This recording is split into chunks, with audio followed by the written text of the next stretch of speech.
Hi friends, and welcome to another edition of Beat the Experts. Alongside Mike Bires, I'm Rob Longo, pinch hitting for Andrew Chiappese this week. We have not had a state baseball champion in the time circulation area since Riverside in 2012.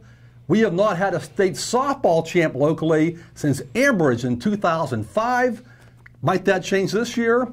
Today, the state baseball and softball tournament begins. Rob, we have 10 teams alive, 6 baseball teams, 4 softball. Let's break down some of the better games on the schedule. Well, Mike, one of those games we'll take a look at the beginning of the season, it was tough to pick Hopewell to make a run in the playoffs. I mean, there was a very tough section for the Vikings, had to include Quaker Valley, Blackhawks, South Fayette, just to name a couple of teams. But the Vikings are here, lost in the semifinals in the WPIAA, but threw a no-hitter in the consolation game. Joe Rock did that, the junior from Hopewell. So Hopewell's got some pretty good pitching, and it's come in pretty clutch times. Now, it's going to be a little bit difficult today facing a Slippery Rock team that only has to go across the street to Jack Critchfield Park to play that first-round state playoff game. So it'll be interesting to see what Hopewell can do as far as pitching and hitting. You know, Rob, Hopewell this year has one of the youngest teams it's ever had. They had a key injury early in the season. Actually, during the offseason, a kid got hurt playing basketball, a key player on the team. But here they are. They made it to the state tournament.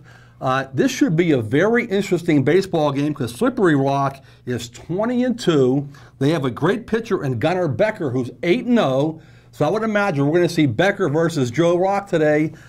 Should be an outstanding pitching duel. You know, I think the Rock will be favored. Actually, the Rockets will be favored. But we shall see if Hopewell can pull off a mild upset. Slippery Rock, by the way, won the District 10 title. Yes, sir. 9-4 over Hickory just a couple of days ago. Meanwhile, West Allegheny Baseball was the top seed heading into the 5A playoffs, but got bounced in the WPIAA semifinals to Mars. Had to win that consolation game to qualify for the state playoffs. Put up 12 runs against Chartiers Valley. But West State didn't do itself many favors because of winning that consolation game. The Indians now have to play Erie Cathedral Prep in Erie later on Monday. Cathedral Prep is a very strong program. The athletic programs are always really good. So you would imagine that Erie Cathedral Prep would kind of be the favorite here, despite West Allegheny being a very good team this year. You know, Rob, this should be one of the better games in the first round of the entire baseball tournament.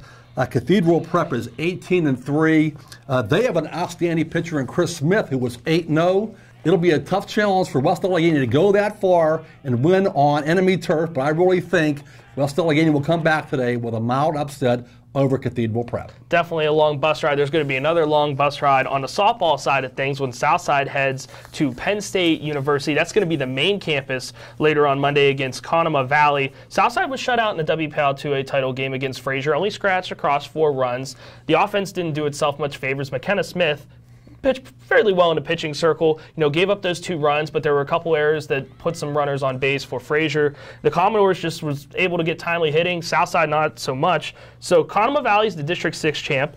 It's going to be interesting to see what McKenna Smith can do, how she can rebound. She's been solid all year long for the Rams, all for her career, really, the past couple of years that she's been there for Southside. So if the offense can get going, then Southside definitely has a chance today. Rob, as we've said all year long during the regular season and in the playoffs, pitching is always so important.